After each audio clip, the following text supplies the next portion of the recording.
Does this feel different? No, not for me. I've been in like 4 playing games, so yeah, it feels normal.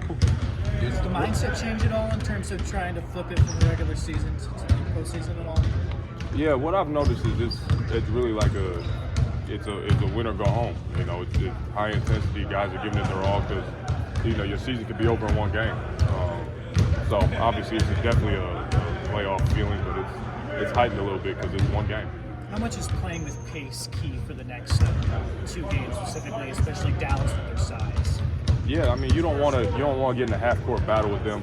Especially in the half court defense, we don't have to run sets and things like that to make shots. But the easier we can make our lives with getting out, get easy baskets, if it's threes, free throws, layups, we would take that all day. Obviously, Dallas has had a lot of change this year, but just trying to evaluate their current roster, what stands out to you? I mean, they're still a really good team. You don't underestimate anybody, especially a wounded dog is always going to fight.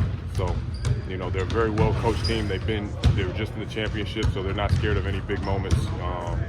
And they got big time players on their team. They got AD, who's Hall of Famer, and they got a lot of Clay.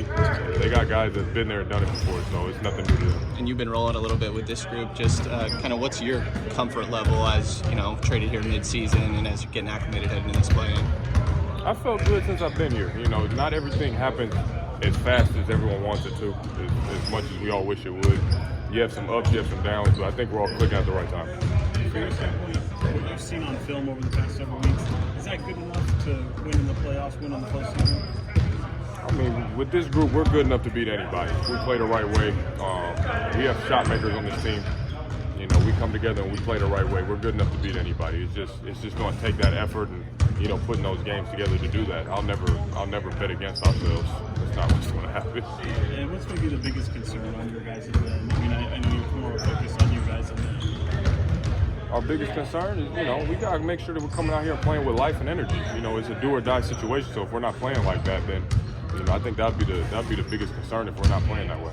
I'm curious to see how the fans are going to be at Golden One on Wednesday and that playoff atmosphere within the arena. I haven't experienced it in Sacramento, so I'm looking forward to that a lot. Even these last 5 games, to where they've been meaningful games. We're trying to keep ourselves in the hunt. Fans have been great. It's been extremely loud. Even some of the games that we dropped, they gave us a boost. So I'm getting used to the fans of Sacramento definitely being there to support. Do you have an opinion on how 1 through 10 shaked out in the Western Conference?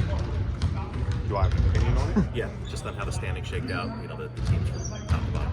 I don't have an opinion. It's a fact what it is now. You play who's in front of you.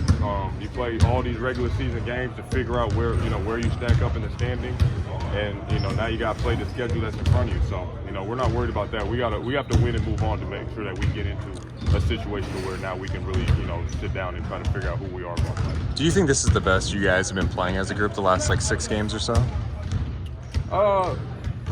Yeah, I mean, I think it's a reason why too. It's more familiarity. We've had more time playing on the court with each other with a bigger amount of group. I think it's very unfortunate for a guy like Malik, who's a integral part of what we've been doing. A guy that's been here pretty much the longest too is him and Domas, with a very good synergy. But we're holding down the fort for guys like that. Hoping we get Jake back and give ourselves a good shot. Last one, Sean. Appearance in the play-in. He's the leading rebounder and scorer in the play-in history. Yeah. Is that amusing to you as it is to some of us? No, it makes sense. Some of the teams that you're on, if you're not in the playoffs these last 3 years, 4 years, you're in the play-in game. So I bet DeMar is, pretty close on that list too, and I might not be too far behind him. Thanks, everyone.